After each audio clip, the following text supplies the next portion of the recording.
Welcome to the Reality Taboo. It's February 7th, 2025. We're going to start by talking about Elon Musk and Doge. Elon has been on a tear recently. The latest victim of his assault is USAID, or the United States Agency for International Development. Well, it's great that Elon Musk is going after one of the most nefarious heads of the deep state Hydra. USAID is an organization that most Americans are probably not familiar with, and if they do think that they have familiarity with it, they probably are incorrect about what it actually does. It sounds like it's some sort of aid organization, like it distributes something like UNICEF, only at the national level, but it is, I almost feel like calling it a CIA or an FBI cutout is to get it backwards. It's more like the intelligence agencies are all cutouts of USAID, which has an enormous budget, and that enormous official budget is surely just a small percentage of the actual budget, because there are a lot of things that go on funding and organizations and businesses that operate that are not on the books, but that actually do operate on behalf of USAID's goals. And the taking a meat cleaver to the deep state, to the administrative managerial state, is something that Elon Musk, if he is serious about what he is doing with Doge, it's going to be very unpopular. And so to get in and cut now, right out of the gate, and go after an organization that doesn't elicit the same sort of negative reactions at being under attack that most other better known government agencies will be. Looking here now at an Economist YouGov poll from the first week of February, asking respondents if they have a favorable or unfavorable view of various government agencies. The Centers for Disease Control and Prevention, the CDC, which presumably would have a couple of black eyes coming out of the COVIDian nightmare of the first part of the 20s, comes in at a favorability rating of 63 favorable, 25% unfavorable. So that's a net favorability of 38. And even among Trump voters, just a slim majority have an unfavorable view of the CDC, 53% with an unfavorable view compared to 39% with a favorable view. So that comes among Trump voters to just a net negative of 14 points favorability with regards to the CDC. Harris voters, in contrast, 90% have a favorable view compared to just 6% unfavorable. So that's a net of positive 84. The FDA comes in at a similar net favorability of positive 32 with the same partisan divide, same partisan patterns that we see with the CDC.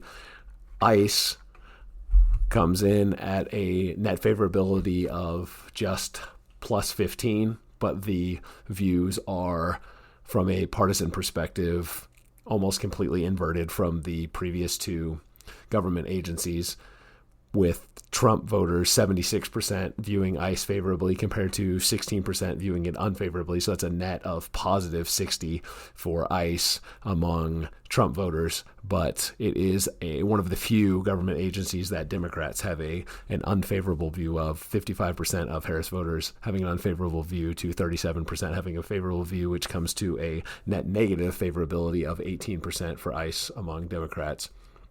NASA is one of the most favorably viewed government agencies, one that Elon Musk might have a strategic interest in trying to undercut, although realistically it is NASA who is sending money to Elon Musk's companies to do things like get astronauts out of space stations that NASA is unable to get out of on their own. And as an aside, a lot of Elon Musk's net worth, that is now approaching $1 trillion, came from transfers from government agencies like NASA. So I suppose one perspective could be that now that he's a bigger mob boss than the other mob bosses, that he's trying to take them out.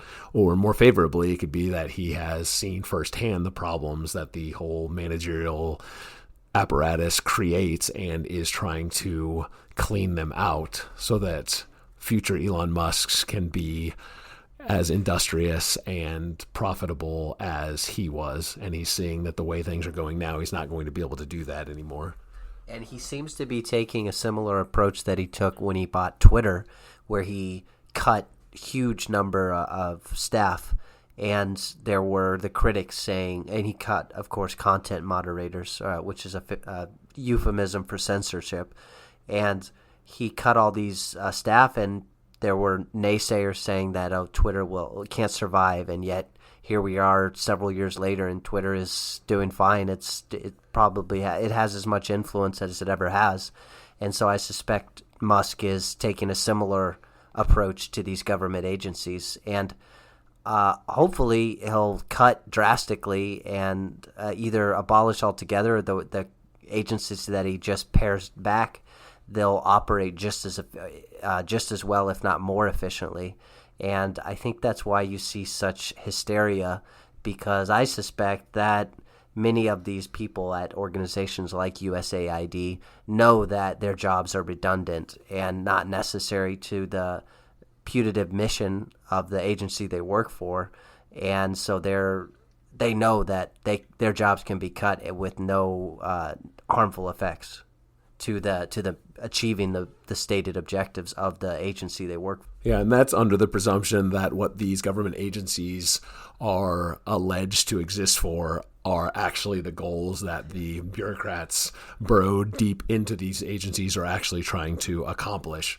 And if that rose-colored glass approach is the one that you take, I think there's no question that they could be run more efficiently than they are run. But I think the primary purpose of the existence of the bureaucracy is the perpetuation of that bureaucracy. And so the entire bureaucratic state has a vested interest in perpetuating the big lie that somehow the reduction, drastic cutting, or even complete abolishing of agencies is going to have some sort of catastrophic real-world felt effect by the general public. And the truth is that the vast majority of these bureaucrats do nothing except for sow poisonous culture and create bureaucratic obstacles and roadblocks to any sort of reforming or repurposing what their objectives are.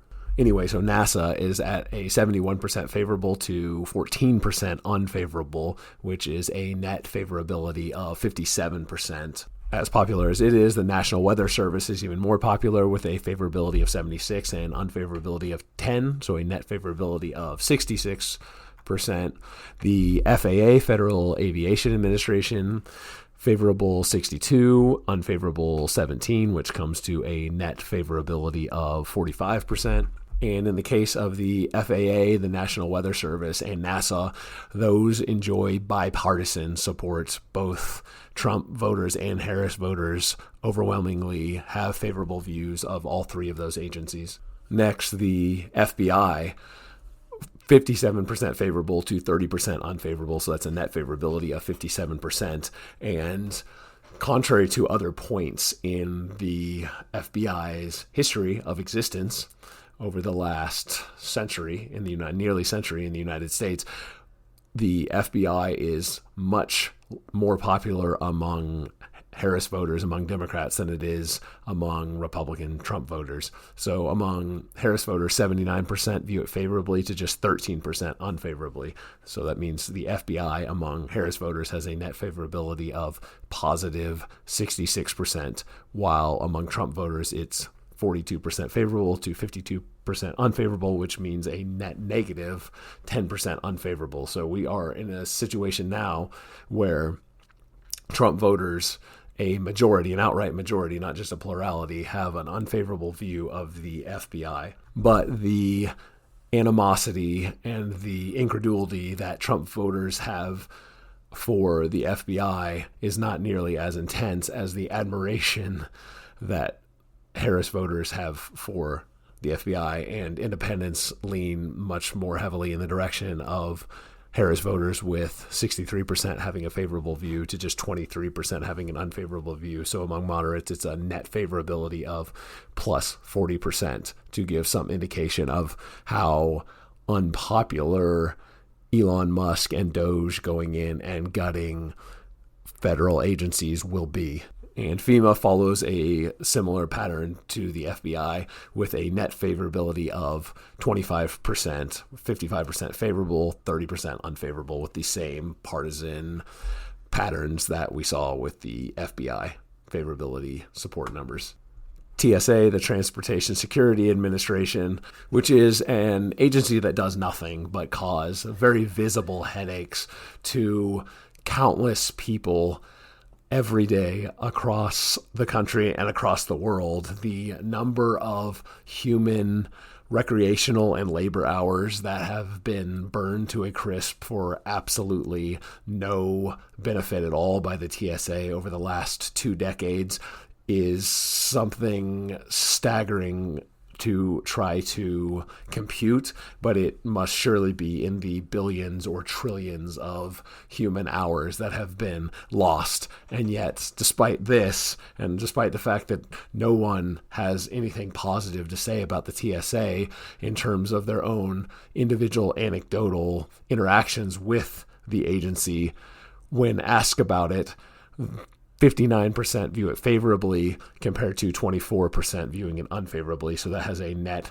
positive favorability of 35%, in line with the CDC and the FDA, because even if my own personal experiences haven't been great with the TSA. I mean, we haven't had a major terrorist attack in the last 20 years, so it must be doing its job, right? And the point of running through all of these numbers primarily is to communicate just what an uphill battle in terms of battling popular opinion it will be for the Trump administration to really go after the bureaucratic state and the managerial class that occupies it and animates it. And so it is encouraging to see them act with such haste. If there is a time to strike, it is during the honeymoon period while the iron is still hot, before the malaise of retail politics starts to slow everything down and gum everything up.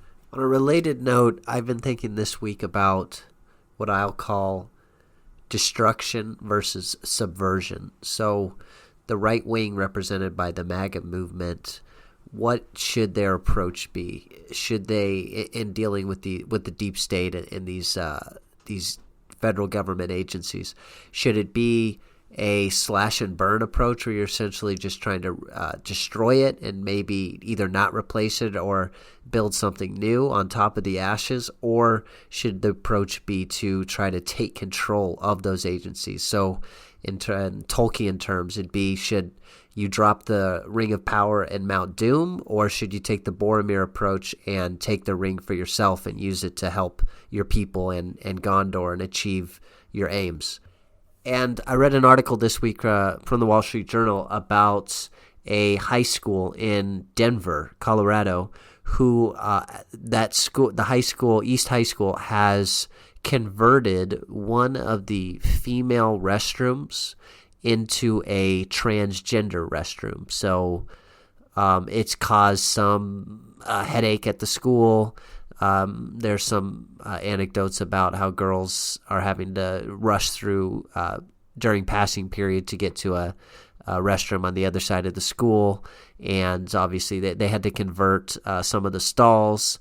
And so the Trump administration specifically the Department of Education, has brought a lawsuit against that high school in Denver under Title IX, and they're essentially saying that it violates Title IX and it's discriminatory towards females. And so if your goal is to attack the transgender movement, the question is, should you try to abolish the Department of Education altogether, which has been the goal of many Republican administrations almost since it was created in the late 70s by the Carter administration. Many Republicans, presidential candidates, have claimed that they want to abolish the Department of Education, and Trump has said, at least hinted at the same thing. I don't know if he's outright said he wants to abolish it, but he said things and certainly negative things about even the existence of the department altogether. So is that the right move, destroy it, or is it is it wiser to take control of the apparatus and the resources and the power and the control of the department and use it to achieve your own aims? And more broadly, the Civil Rights Acts of the 1960s are written in a very clearly colorblind way, so that if you're looking at it just from a textualist standpoint, so if it gets up to the Supreme Court and the Supreme Court adopts a textualist standpoint, they're just looking at the law as written, then if that's the approach that's taken, it very, very unequivocally could be used to combat anti-white racism just as much as it could be used to combat anti-black racism or discrimination. And so again, the question is, should those, if you're a right-winger, if you're a part of the MAGA movement or even the alt-right, let's say, and you want to advocate for white Americans, do you repeal the Civil Rights Act altogether, or do you get control of equal employment commissions, whatever the civil rights division of the Department of Justice or the FBI? Do you put right-wing people in those positions and just selectively enforce the Civil Rights Act? What's the right approach? Well, we've invoked Tolkien. I think we need to invoke Robert Conquest here as well to give a more secular spin on it. Conquest's second law is that anything that is not explicitly created and maintained as a right-wing organization will inherently and inevitably shift leftward, and that is certainly the story of the post-Enlightenment Western world.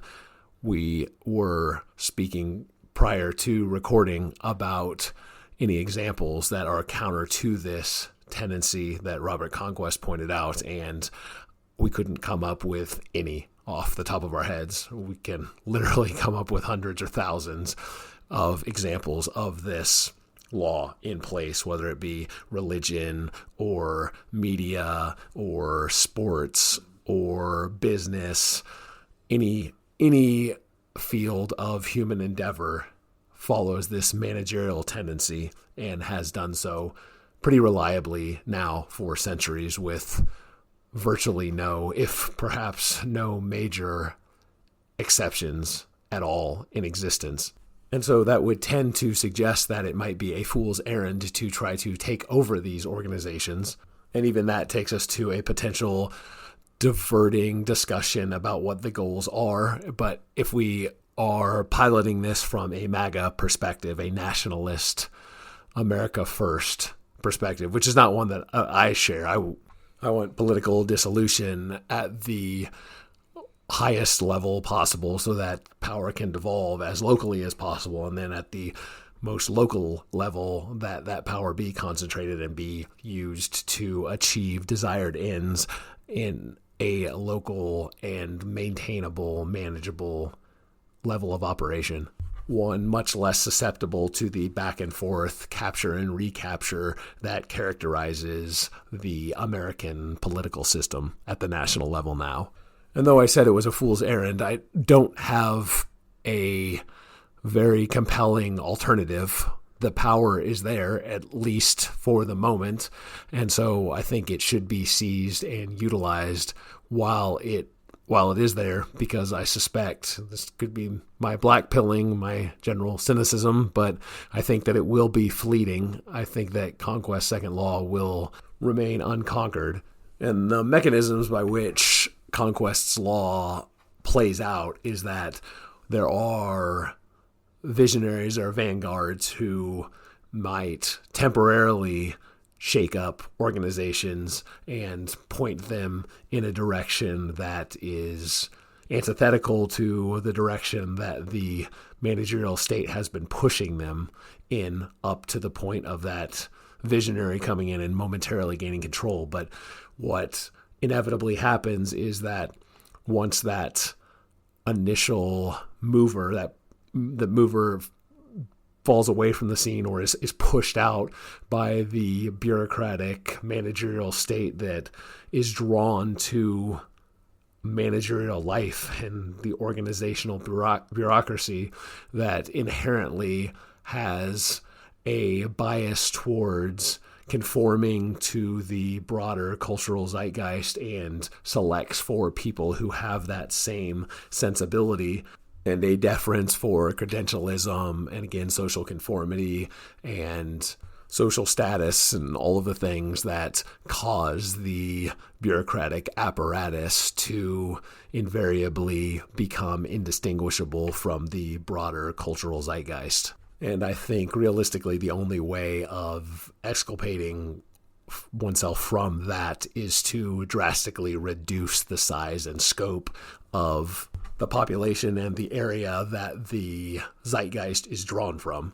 And that'll serve as a segue for what we'll talk about here shortly with the upcoming Super Bowl that we'll put on just broad display, the massive 330 million plus population that the cultural zeitgeist is drawing from, and that is informing much of the cultural sensibilities that the managerial class imbibes of and then inculcates in the broader population.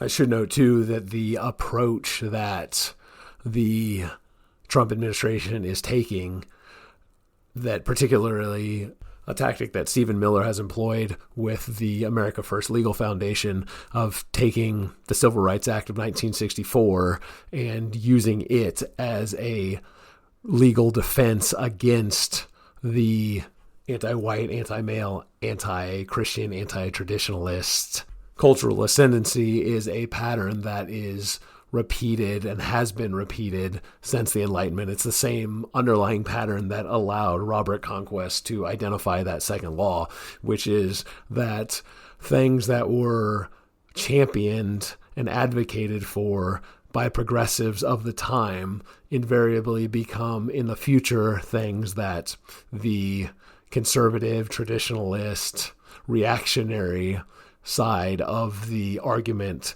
grab hold of to try to stop the continual push leftward that the progressives are on 40 or 50 years in the future, or in the case of something like same-sex marriage, or just months or years in the future. Those opposed to the civil rights revolution that were fighting against the proponents of the Civil Rights Act in the 60s are the cultural and spiritual and, in many ways, the biological forefathers of the people today who are using that Civil Rights Act that their forefathers opposed to fight the next battle in the perpetual revolution that the progressives or cultural Marxists are waging now.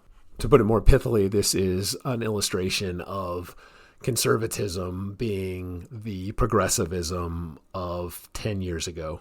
We can see a similar outline with the LGBTQ alphabet soup stuff, where 20 years ago, the right took a stand against same-sex marriage. And then when same-sex marriage became the law of the land, those same conservatives are now celebrating cutting out the T from the LGB acronym and talking about how great it is that we are, at least for the moment. And I don't think there's going to be stasis here. I think that push will continue again in the future. But for the time being, that we are to a point now where traditional lesbians and gay men are able to be who they really are without having to feel compelled to change their gender, and instead just embrace the fact that they are women who like other women or men who like other men.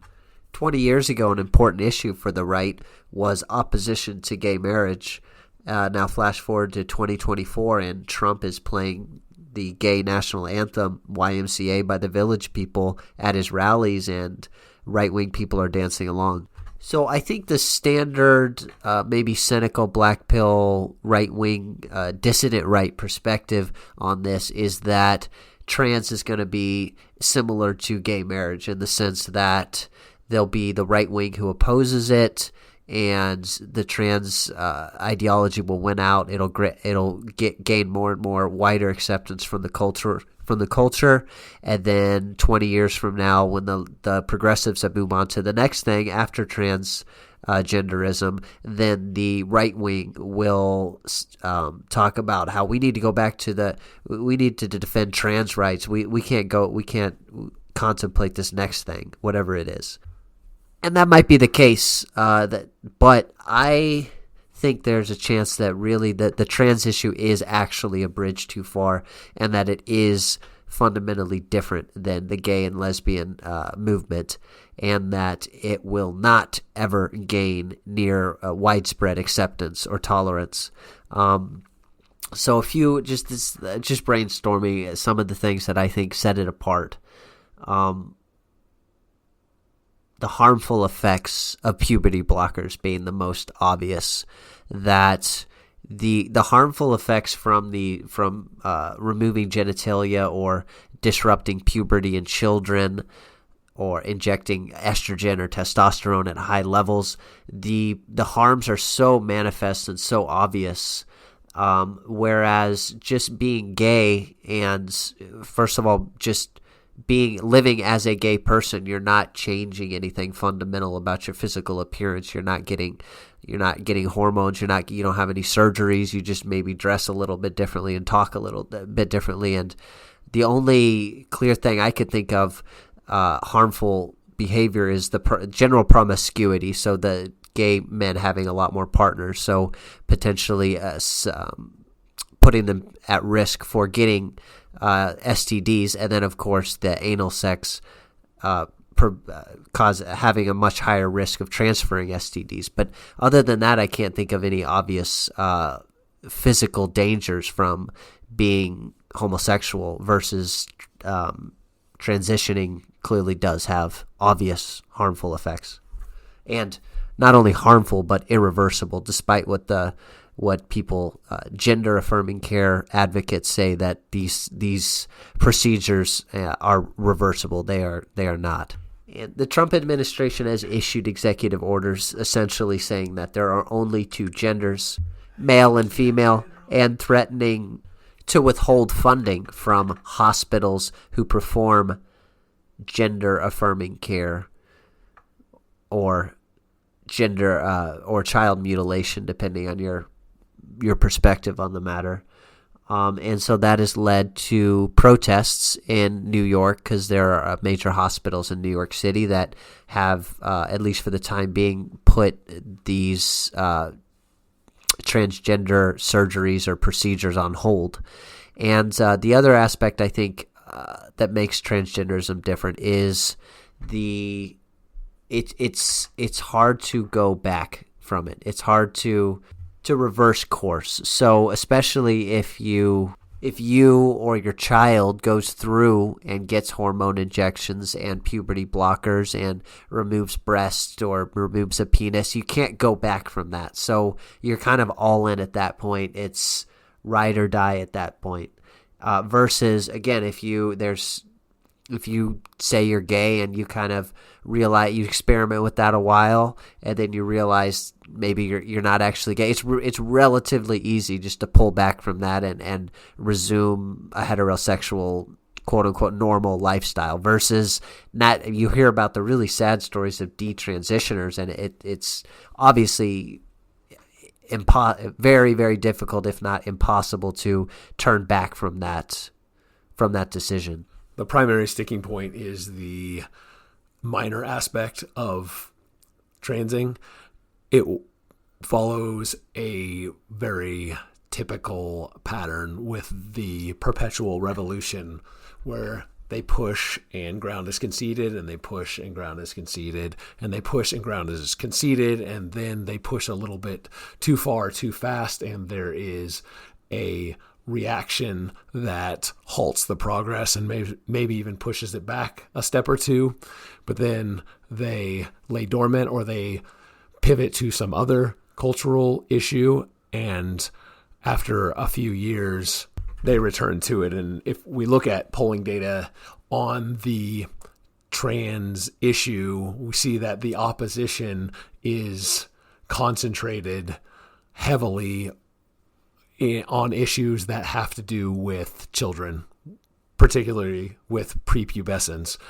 I suspect that there is and will continue to be growing support for post-pubescent trans identifications and the infrastructure, cultural, political, and otherwise that will grow up around that.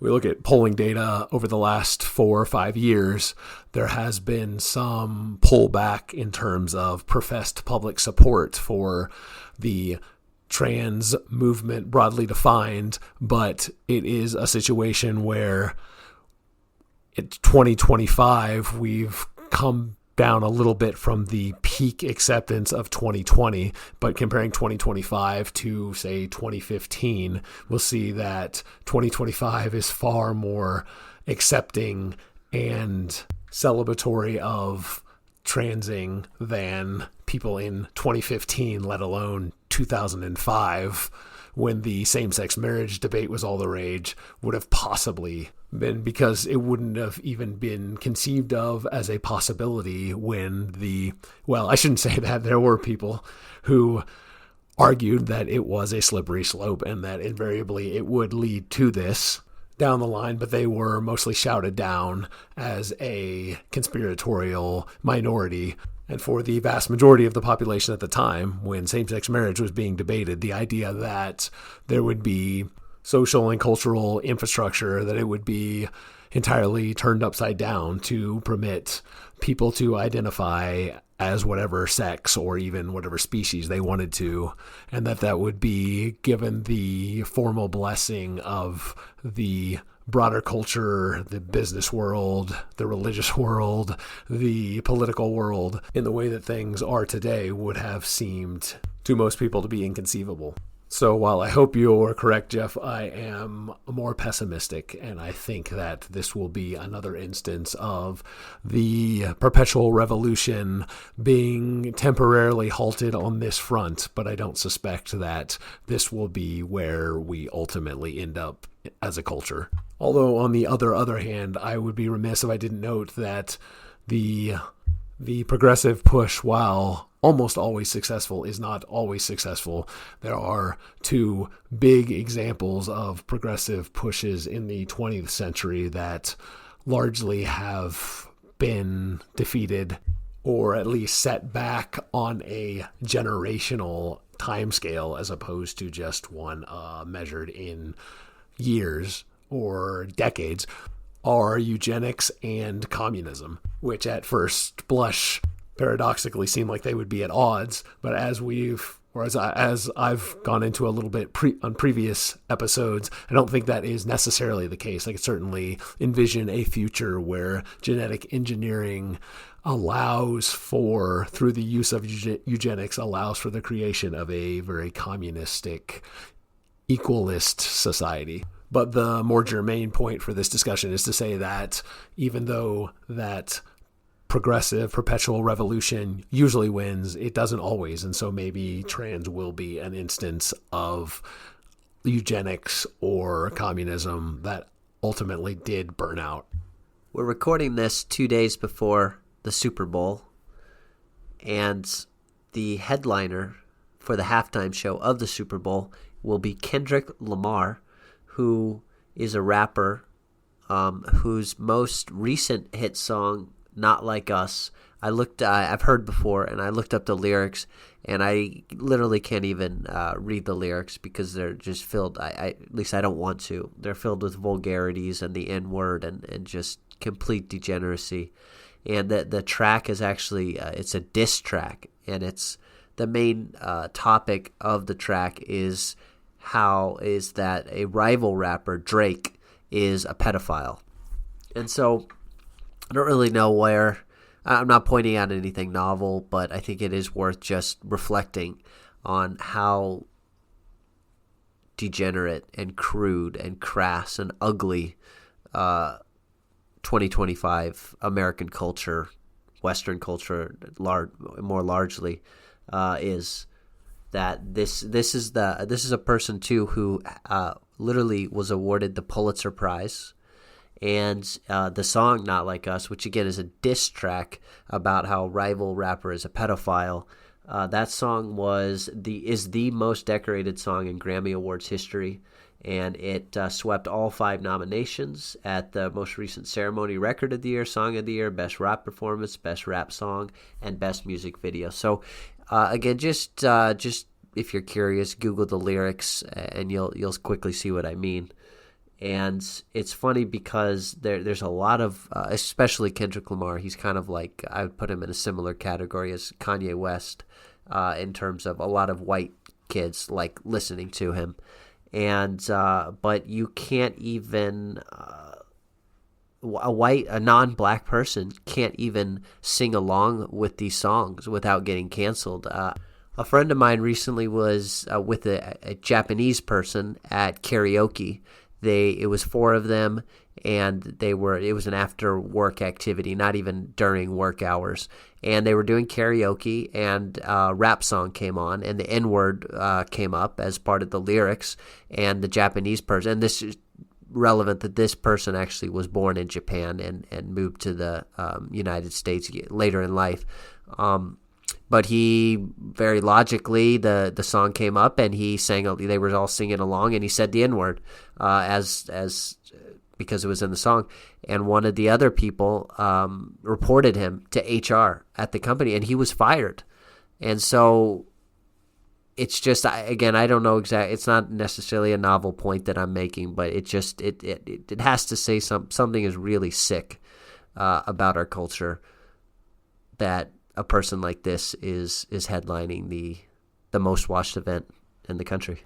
Until now, I was not aware of who this person was, but I have to say, graded on a curve for what my expectations are, I am quite encouraged by the fact that the person who is going to be celebrated at the most watched event in America, the Super Bowl, is someone who is calling out pedophilia as something that is a negative.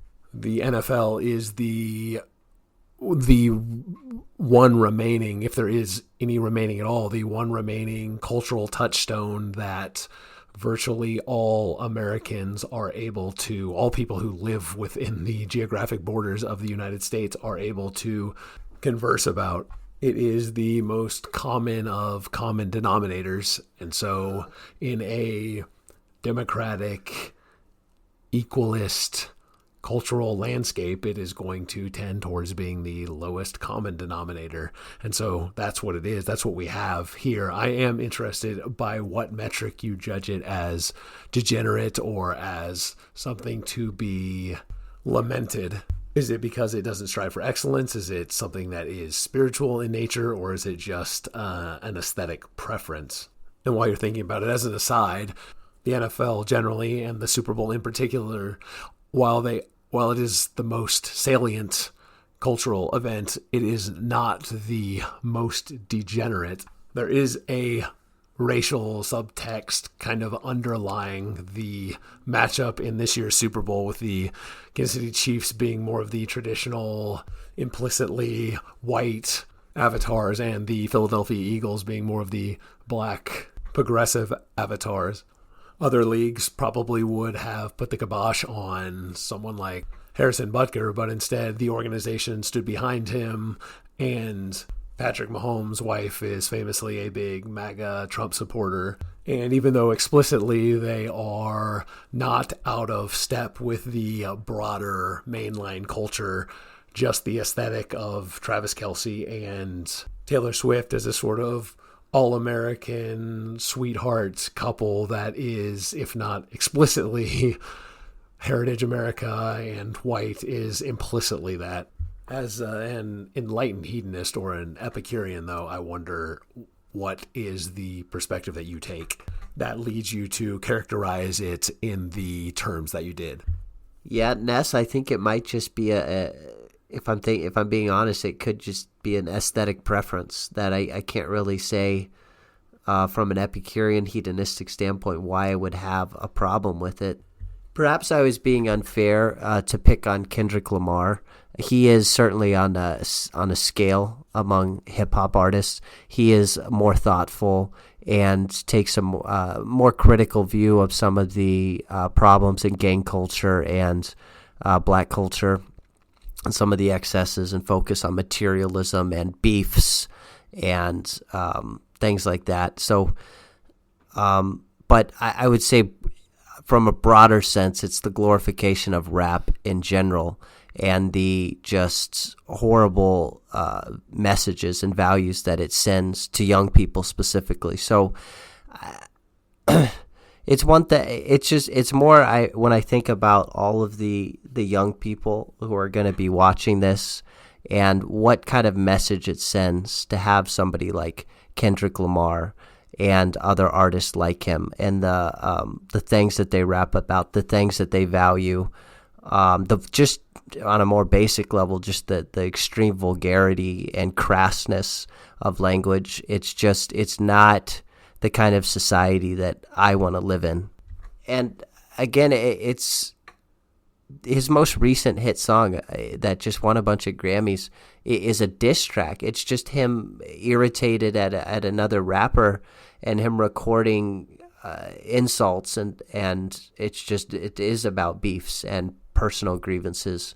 And to just take something like that and to elevate it to such a high status, it just strikes me as wrong. Yeah, Jeff, when you showed me a picture of Kendrick Lamar, I hadn't seen him before, but the physiognomy suggested to me that this is someone who's probably pretty intelligent and pretty thoughtful. And I had heard when I asked someone else after just this, when we were doing the prep this week, and I'd seen the picture, that he was someone that was described as along the lines of a Tech 9. And so I don't think the NFL is the most degenerate. It is probably the most salient, but not the most culturally degenerate example. I'm not surprised to hear that Kendrick Lamar, while he may be broadly representative, is not the most degenerate example of a rapper or a hip-hop icon being put front and center on the biggest pop culture stage of the year in the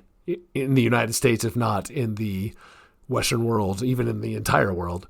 But if I try to distill your criticism down, I think what it is that you have a preference for higher culture, or maybe for hedonism that is enlightened as opposed to just hedonism that is base. Make a good point, Ness. This is I suppose, a step up from last year's Super Bowl where we had Ice Spice performing, and one of her hit songs, as we discussed about this time last year, is "Think You the Shit," parentheses fart. So I guess comparing it to that, Kendrick Lamar is a big step up. All right, thanks for listening to The Reality Taboo. Talk with you.